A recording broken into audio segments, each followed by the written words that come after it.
嗨，大家好，我是秋香，现在已经是晚上的12点了。你们猜我为什么还没有睡着呢？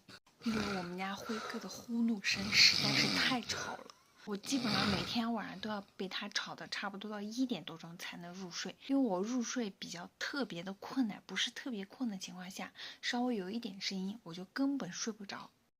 你们听，又打起来了。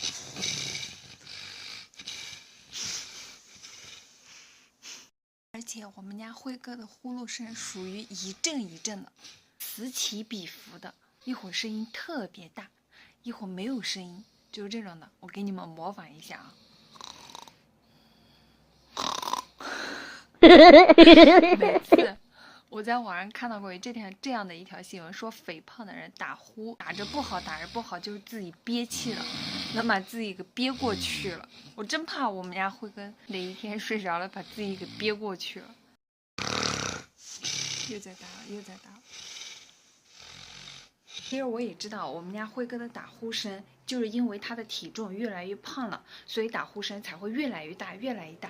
其实我们家辉哥以前瘦的时候也是打呼的，但是呢，就是刚开始睡的时候会打那么一段时间，但现在呢，他是从入睡打到第二天早上，真的是从睡打到醒。而且每次听我们家辉哥打呼声音，我都替他难受。他有时候经常半夜打着就咳嗽起来了，好像那个气被堵住了，喘不上来气的那种感觉。需要在家里摆一台呼吸机，可以帮助他吸氧的。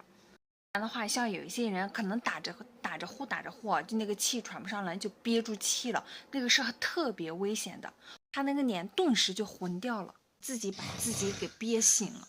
我之前试过无数种方法，戴耳塞，然后把我们家辉哥半夜给我们家辉哥的嘴巴上还有鼻子上贴胶带，一贴他就醒了，因为他呼吸不了呀。我们家辉哥醒的时候说我要谋杀亲夫了。我的自己耳朵里面塞耳塞、塞棉花，压根一点都不管用，啥都能听见。西瓜视频里面有没有打呼的朋友啊？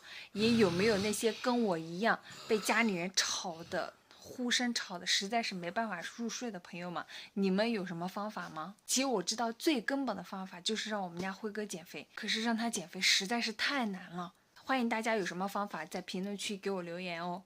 本期的视频就跟大家分享到这里了。再不说的话，明天早上我是真起不来了。每天早上我们家欣欣都比我先醒，因为我睡的是最迟的，早上是真醒不来。哎，好了，拜拜。我们家小欣欣睡得跟个条狗似的，趴着睡。这小孩现在就喜欢趴着睡。